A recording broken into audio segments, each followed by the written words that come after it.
Okay, so welcome everyone to the show. With me today is Hietesh Shridhar. He has over 13 years of experience in engineering consulting, project and cost management, and on-site construction. A lot of it has been in the Indian construction history for most of his career. And he's also been, he has commissioned multiple projects ranging from warehousing, industrial, commercial, hospitality, Medicare, residential data centers, network operating centers, and mixed land use projects. So quite extensive experience. He's now in the UK developing residential schemes. So welcome, Hietesh. Hi, Tariq. Thank you so much for having me. So Hietesh, I'm doing a mini series, as you know, on crowdfunding, and you recently went through a crowdfunding exercise and raised £100,000 through Leo crowdfunding, and I'll link through to the project in the show notes below. And what was interesting is that you raised £100,000 with 44 investors, and quite quickly as well. It was all done in about 6 hours. Let me dive straight into it and ask you a few questions on that. What led you to consider crowdfunding to raise funds for that project? Led me to consider crowdfunding. Tariq, as a developer and in the UK for the last 1.5 years, and actively for the last 1 year, and since we launched ourselves as developers, you've been involved in all our developments since then. What we thought was crowdfunding might be a platform, yes, to raise money, but to network with a lot of people. And the idea was you get a lot of deals via the crowdfunding platform because you start connecting to architects, project managers, you start connecting to all sorts of people who have the connects but don't know what to do about it. So not that in this deal we needed the money, because we had a senior debt in place who was ready to cover the entire construction cost. Contractually, they're ready to cover all the construction cost. We had cash purchased the land. So top reason we borrowed the money in our first development project is because we knew we could return it in worst case scenarios, because we already have the funds in place to return it and make a market out of it. 2, to network with people. 3, to obviously, yes, it's a good PR thing. You get out there in the market, you showcase your project. Our first project, we know there's enough meat in this for me to convince people.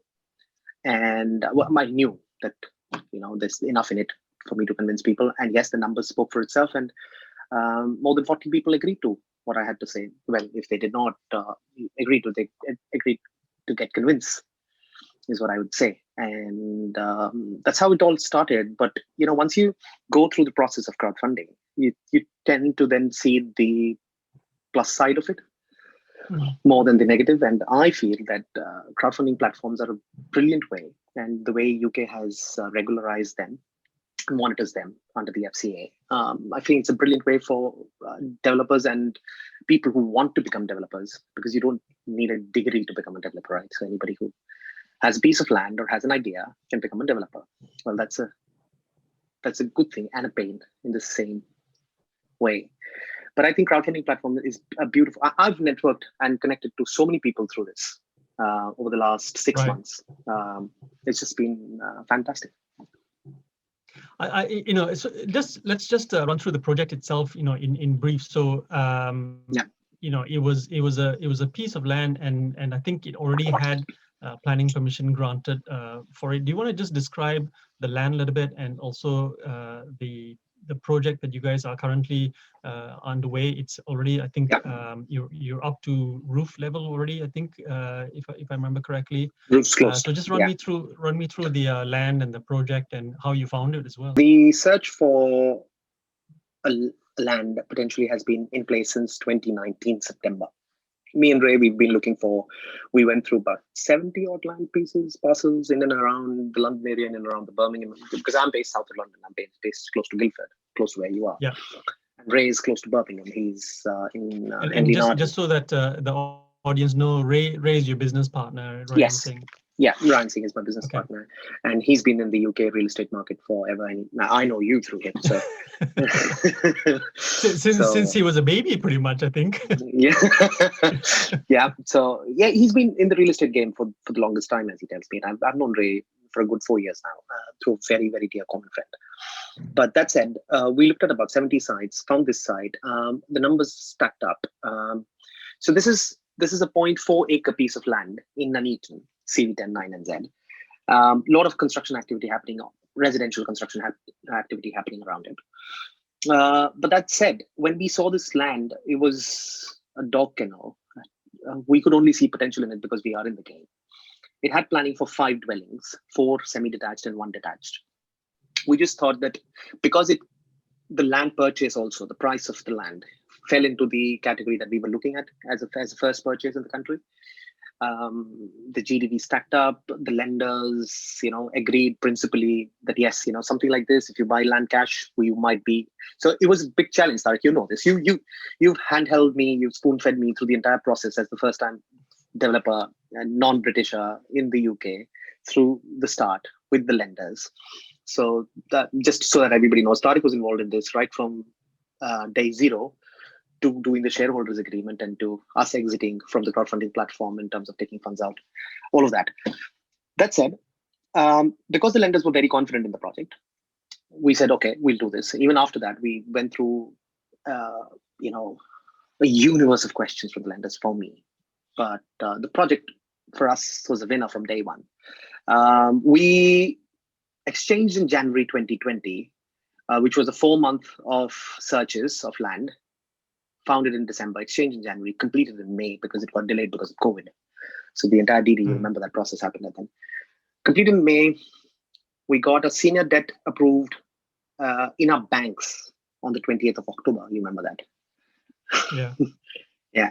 But we started the project on the 14th of September, is because we had successfully done a raise in August, but even the crowdfunding platform money came in by the end of September to us. You remember the shareholder agreement, juggernaut. Yeah. All of that happened. But yes, now in under 4 months of starting construction, we are completed in terms of weatherproofing the houses. We are starting our first fixes next week. We'll be completing by the mid of March with first fixes, and by the mid of April, second fixes. There is buoyancy in the market. We're looking forward to sell the houses, at least 3 out of 5 by the end of August. So within about a year of starting construction, if we are able to exit, if we are able to give senior debt and equity investors an exit, irrespective of even our money is still stuck, I think it's good enough. Yeah, and that's interesting, because I think you always said right from the beginning that you were interested in doing crowdfunding partly for the PR exercise, because this was your first for Ray. He's been in the business for a very long time, because part of his family, he was pretty much born into the family business, and it's been the family's been doing development for many years, many decades even. And although you have been doing a lot of development, large scale developments in India, this was your first real development project in the UK. And so there was a effort to, I think, do PR building and networking and raise your profile, and that was part of the motivation, I recall, for going down the crowdfunding route. Now, there's various different crowdfunding platforms out there. Some do equity, some a lot do debt. What was your motivation to go down the crowdfunding equity route rather than? I know where this question is going. Route? Tariq, I'm an engineer. I come from a service family. I'm the first business guy in the family. There's never been a businessman in the family, as in an extended family also. So I have professors, doctors, lawyers. My father was a banker back in India. Nobody went into business. So debt is not in blood. It just takes a lot out of me to raise debt. And that's purely because of the way you've been brought up. But when you get into the business, and I've been in business for 12 years, sooner or later you realize that to grow, this is an instrument to grow. It's not an inhibitor to business, debt, by the end of the day. And these are financial instruments. If you don't make use of them, you can't move forward. So when we had a senior debt in place, when we were supposed to have a senior debt for construction finance in place, I did not know about equity crowdfunding raises before this. So when I got to know about the equity crowdfunding, I took at least 3 to 4 weeks to understand how this works.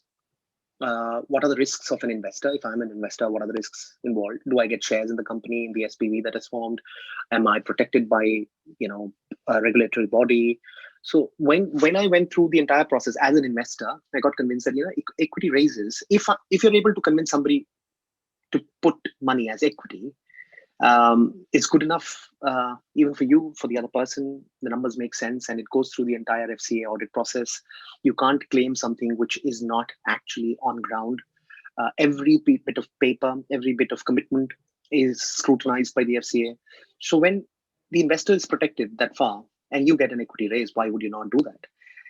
Secondly, if you have the skill set to communicate your message across, then instead of a debt, I obviously feel I'm inclined more towards doing equity raises. Is because Right. that just makes more partners to the project and lessens the burden on the management, on somebody who's bought the cash deal for land. So if I had not bought the land cash, then I would be more inclined, debt is fine, less risky. It will be very difficult to convince investors to come on board as equity partners. Things change as you evolve in the industry. Things change when people know you. So I might get HNI investors in few projects. You know of the few projects that we're talking about. We're growing. We've now Mhm. completed on 2 more projects, Tariq, if I'm not mistaken. So yeah, we're Yeah. completing on the third now.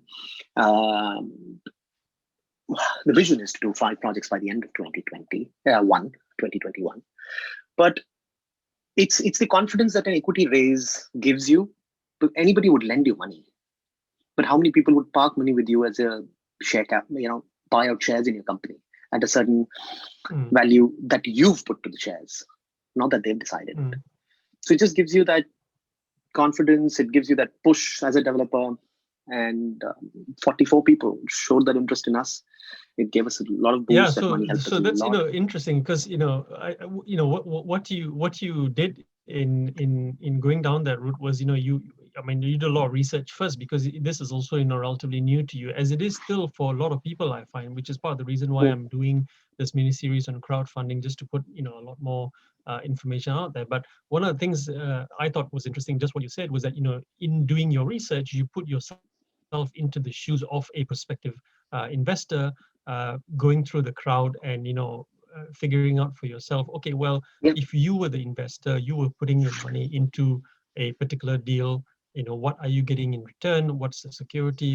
What's the profit? What is the Mm, nature of the platform itself mm, and mm, mm, the mm, developer and the project? So that's quite interesting, and I think um, a lot of people will need to go down that thought process, I think, in order to ensure they're fully comfortable with the investment that they're making. But also, I think on the flip side, by going through that thought process before you even actually went down the actual route of crowdfunding, you kind of anticipated, well, these are the things that you would want to deliver to a prospective investor, when you put the project on the platform, which I think was also testament to why it went so smoothly, and you raised 100,000 in 6 hours, pretty rapidly. There was a bit of build up to it. Obviously there's yeah.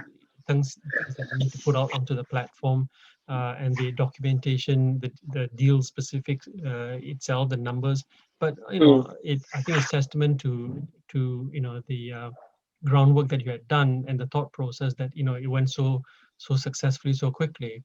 Um, Now, let me ask you, Hitesh, how did there's quite a few crowdfunding platforms out there. How did you go about choosing the particular one that you went with, Leo Crowd? I think it just happened so that they were the only ones out there in the market who were ready to handhold and give me the 3 weeks, 4 weeks tutorial on how an equity raise would help you.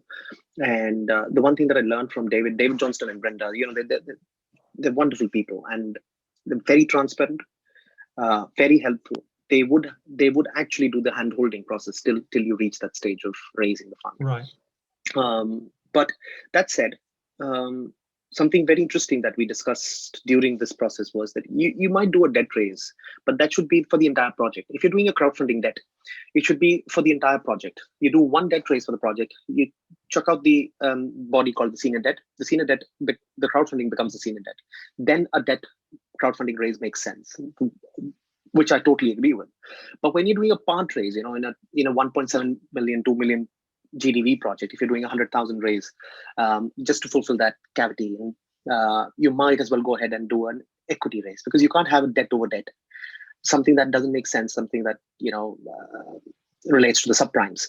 So, and this is something, it was like educational seminars that I had with David, with Brenda, John very well. So all of these people helped me a lot to understand the market and to understand how the debt and equity would affect us differently. And that's why, because it was a part raise, because it was a very small portion of the GDV that we were raising, it made more sense to go the equity way and to give out shares in the market. Yes, it comes with its positives and negatives, but because Leo Crowdfunding did spend time with us without us committing to it, and because they want to grow, they're in the phase of expanding, they're in that phase of getting 3 or 4 projects every month in. So it was a win-win for both of us. Right. Okay, interesting. So and overall, it sounds like your experience with crowdfunding has been fairly positive. Is that fair to say? Yes. Cool. Yes. And so one of the things that I subscribe to is the Black Box Thinking, a book by Matt Syed, the table tennis Olympian.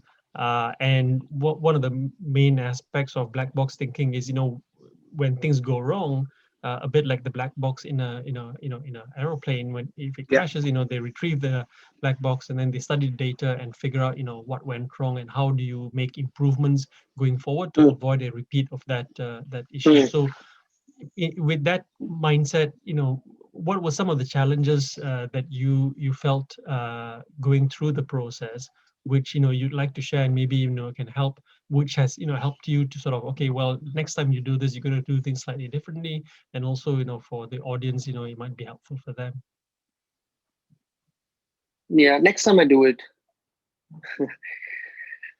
one with the investor pack that you prepare for the platform, especially for an equity raise, get in touch with your solicitor, get your shareholder agreement in place well in time. You remember this, Tariq? I completely forgot about it. And what we'd done was we'd raised the money, and the money kept lying in an e-wallet with the platform for over 6 weeks, because we were not able to get a shareholder agreement in place. And then because it's an equity raise, it's not necessary, but it's a good thing to go back to your investors and ask them to review the document. Yeah. 99% won't even open that email. They'll just sign it and send it back.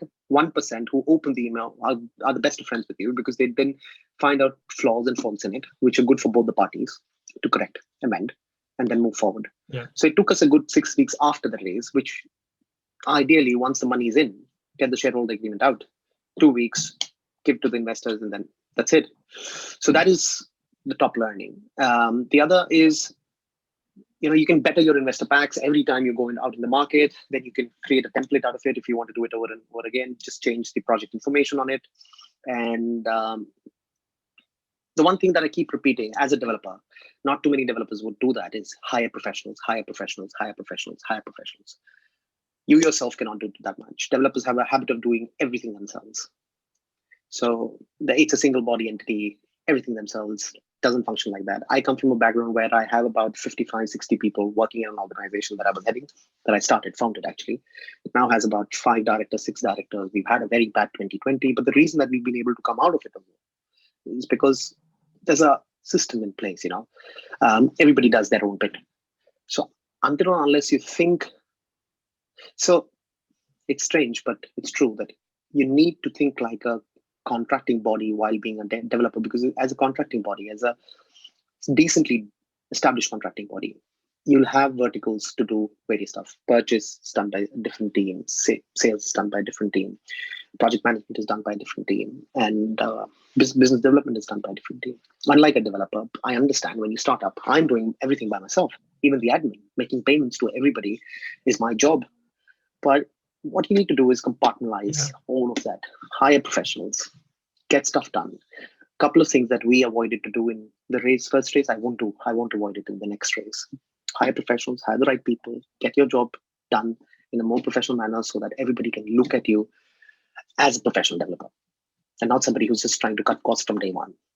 So it doesn't. If you need to cut costs on your project to the level that everything needs to be done by you, that means that project is not viable. It's an interesting challenge, isn't it? Because especially, and this applies across the spectrum of business. When you're starting off, when the pipeline is not so big just yet, it's the challenge of, well, when do you recruit? When do you have permanent members of staff to handle various different tasks and balance against income and revenue and all of that sort of stuff. So it's an interesting challenge, and I think there aren't any easy fixes. But certainly, I agree. I think it gets to a point where lacking resources in terms of personnel is going to, like what you said earlier about finance and debt.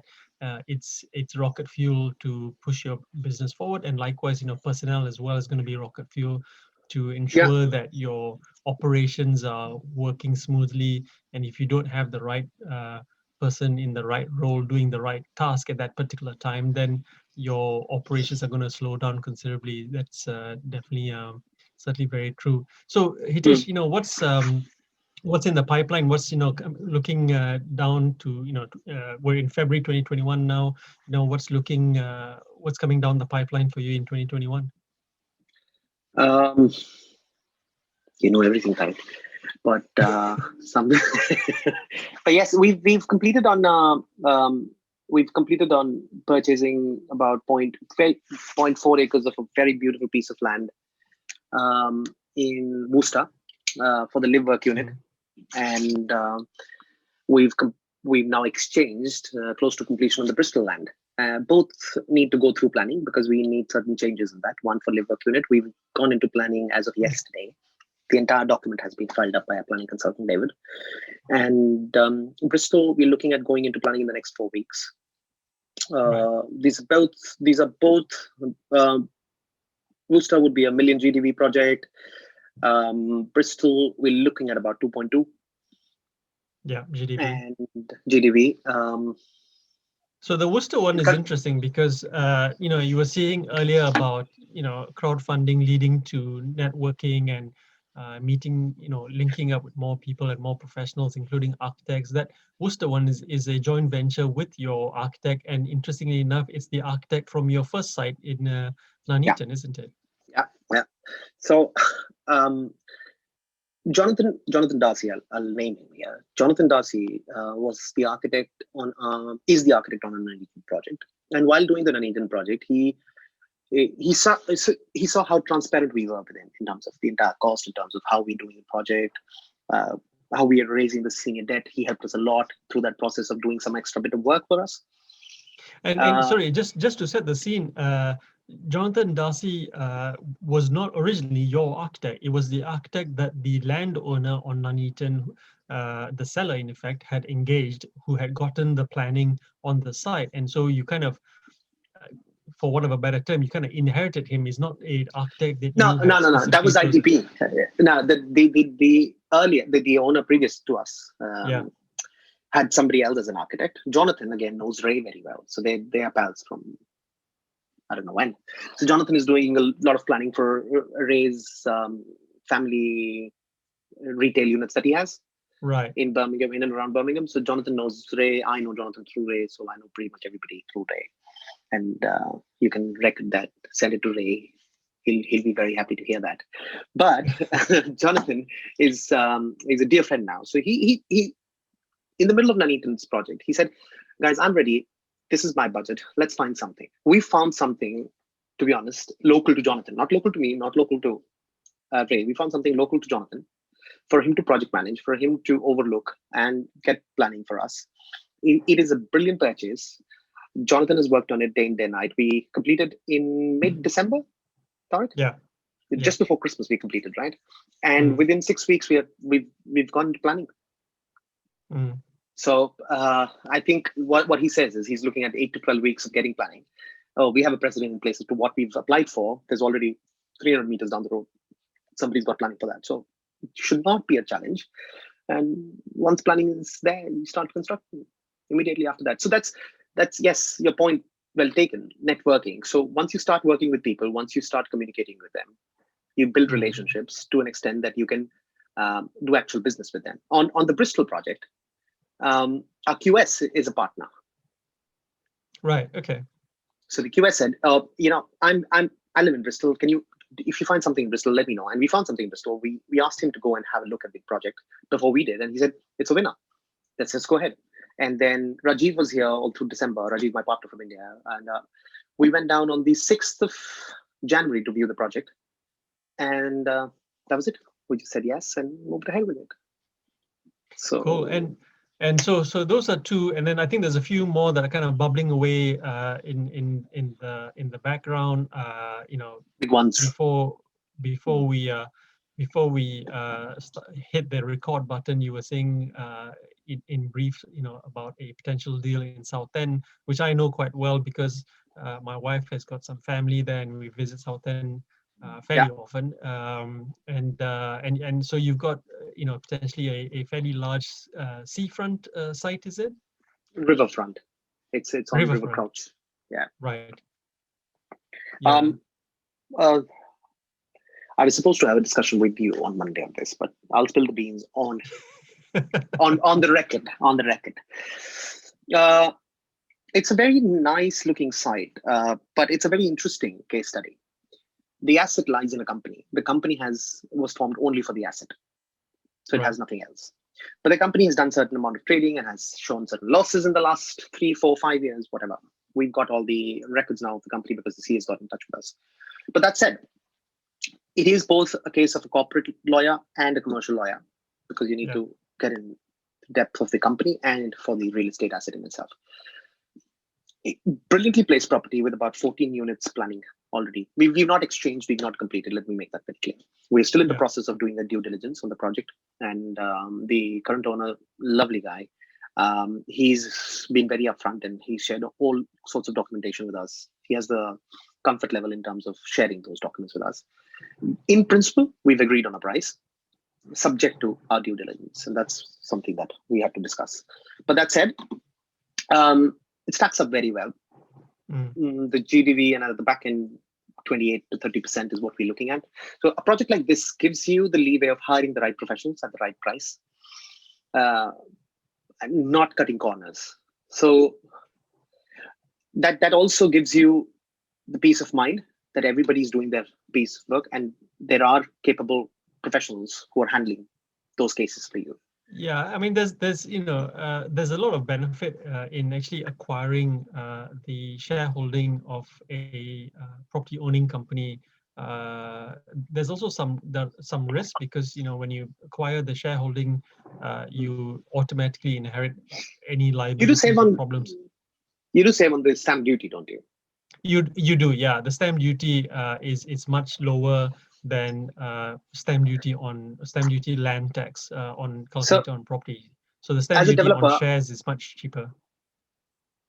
Oh, stamp duty on shares is much cheaper. Perfect. Yeah, that's good to hear. Good to hear.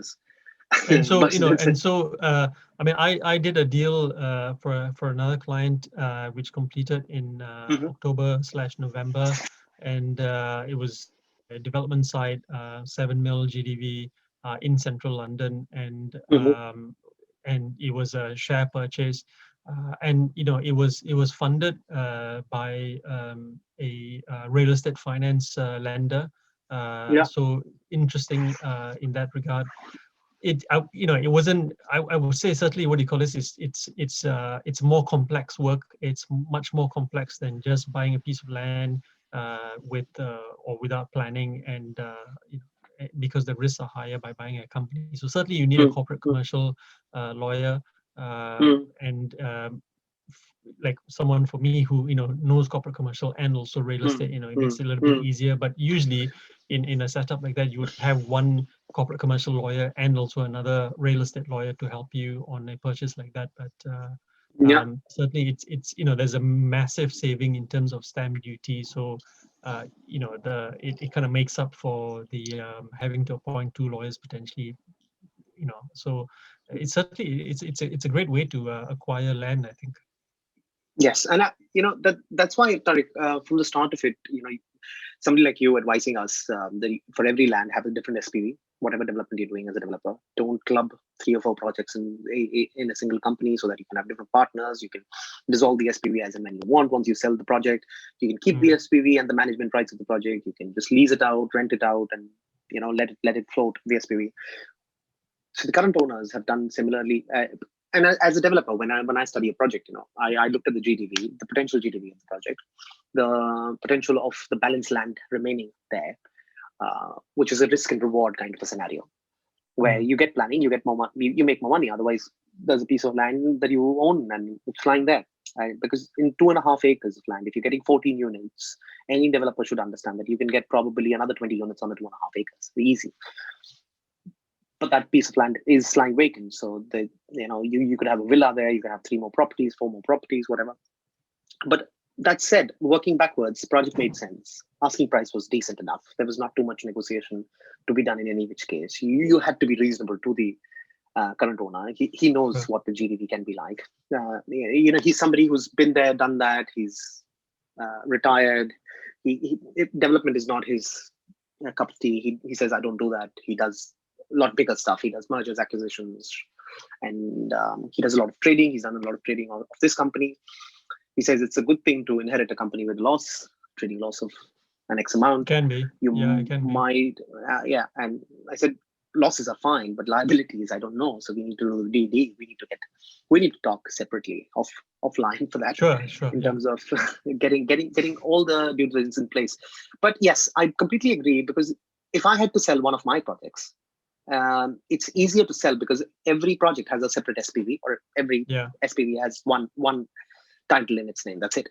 One land title in its name. So if I had to sell something, I'll sell the shares and save the other person the stamp. I've paid the stamp duty once. Why should somebody else pay it again and again? So something like that. Correct. Absolutely.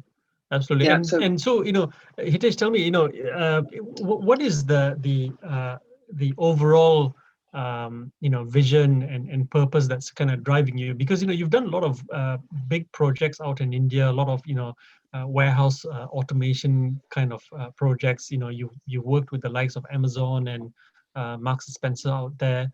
Is the aim to try and replicate that or get to that point here in the UK?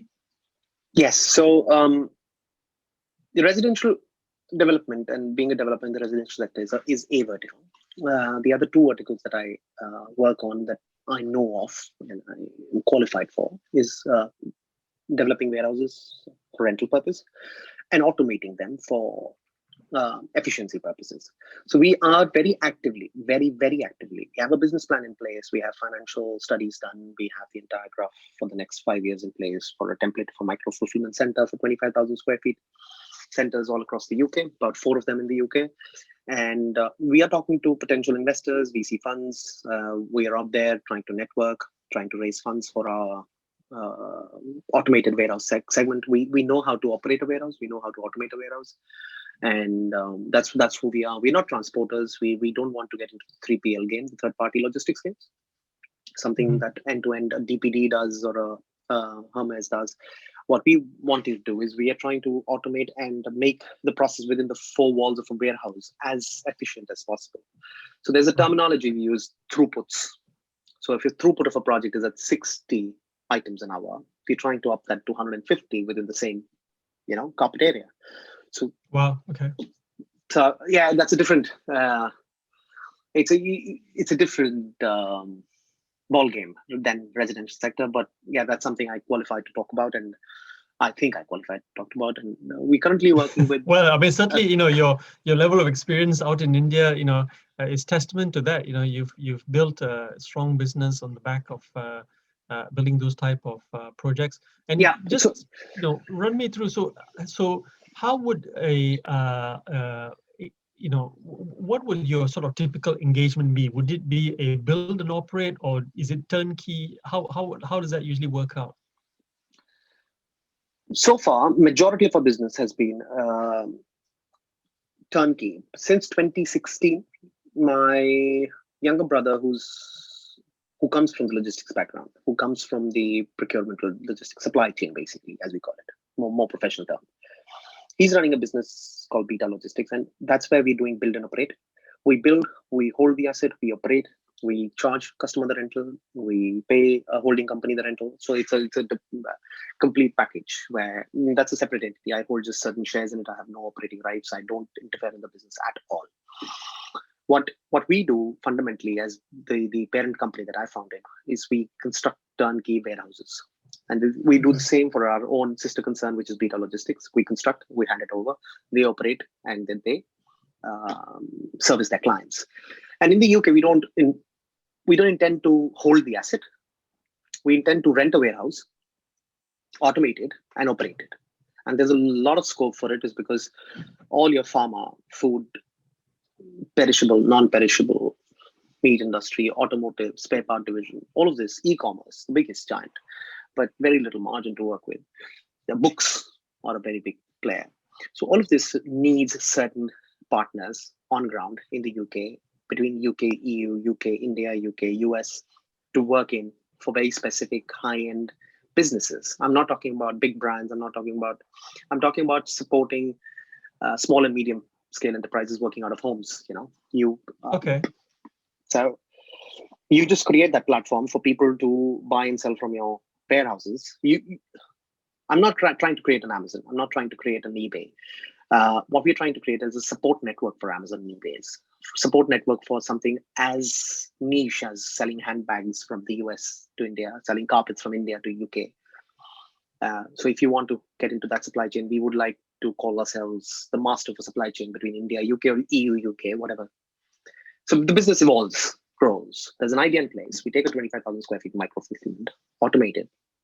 We have a set of clients already in place in terms of an expression of interest for us to work out of a Northampton area. We have a operational director in place who's a UK citizen, and he's worked out of the UK logistic business, supply chain business for over 25 years. Right. So we have a team in place. We have a business plan in place. Let's see where that leads us. Interesting. So I think from the way I kind of look at it is, there could be investors out there, landowners out there who may have industrial class land, and you could, for example, take a lease from them, build out the warehouse, and then provide that automated warehouse platform for SME businesses who are operating through the likes of eBay or their own dropshipping type business or through Amazon. 100%. Right. Okay. So that's that's interesting. I think certainly something as big as an acre and a half, 2 acres. We're not looking at 10 acres, 20 acres, 30 acres for industrial parks. Nothing. Okay. We're looking at a very niche sector of creating a 25,000 square feet with the potential of going up to 50,000 square feet. So 50,000 square feet, you should be able to do it well under 2 acres of land bank. So under industrial belt, 2 acres of land bank with good connectivity to roads. That's it. Bang on. Interesting. And would you consider taking a project like that through crowdfunding at some point? I would love, but it's a very difficult ball game, Tariq. To understand residential sector is easier because people see residential homes and they've been through the rental process and return process from residential day in, day out basis. Somebody in the family is always doing residential. Warehousing, one, it's new to the world. Two, automated warehouses, the kind of returns that you project might scream in the air is like, it's a bluff. But unless and until you understand the business, you understand the model, it's not. Because what you are is basically a tech company. And when you look at tech company returns, they don't talk about 10, 12%, 20% returns. So it's a technology product. You're working in robotics. You're working in an atmosphere of robotics algorithms and automated conveyor systems and sortation systems. You're basically talking about taking up efficiency by applying the logic of technology in a brick and mortar shell. Right. So warehouses are the simplest to do. Yeah, almost like land technology. So land tech, like you have fintech and prop tech and what have you. So it's land or prop tech, you could say, I guess. Yeah. So we call it virtually supply chain technology, where you're trying to track a package You pick, you pack. There are certain terminologies you use. You pick a product from a truck's container, right? You then sort it, then you pack it, then you ship it. So all this, you charge for every bit that you do within a warehouse. Whether you have to pack or not is the customers to decide. Whether you have to pick or not is the customers to decide. So you pick it, you charge for it. You put it on a conveyor, you sort it, you charge for it. You pack it, you charge for it. You ship it, you charge for it. And then in the middle of all of this, you store it in your warehouse. There's rental for every square footage that you store for. And what you do is on a 25,000 square feet, you go vertically up. You stack it by putting in racking. So one above the other. So you've seen the videos of rack-cladded building warehouses where you just YouTube them, just Google them. You'll see these black box warehouses, like you said. It's dark warehousing is something which is coming up really well. Is basically you rack ladder warehouse, no lights, nothing, fully automated, no human intervention. What product you need, it's lying in an aisle in a certain matrix, so it's all defined: D3, C2, A1, A3, A4. So the X, Y, Z axes are defined. You know where to reach, how to reach it at. So as an engineer, if you visualize a 3D matrix, it's that. You want to reach a cube, you'll reach a cube. So as simple as that. Very different ball games, residential and warehousing. Very different ball games. Yeah, absolutely. Hitesh, it's been great having you on the show. Is there anything else that maybe you want to finish off with? I'll link through to all your LinkedIn profile and websites in the show notes below. But is there anything else you want to maybe mention? No, thank you so much. Thank you so much for having me, Tariq. And I do not know, we'll touch base on warehousing. I go a little off tangent when you start talking about warehousing. No, it's clearly a passion of yours. So, it's nice to see. So, which, I did want to touch on it to an extent, because it's obviously, a passion of yours. You're obviously very experienced and skilled in it. And it's good to sort of, share that positivity as well. So it's great. So thank you very much, Hitesh, and for being on the show. Thank you so much, Tariq, for having me. Thank you so much.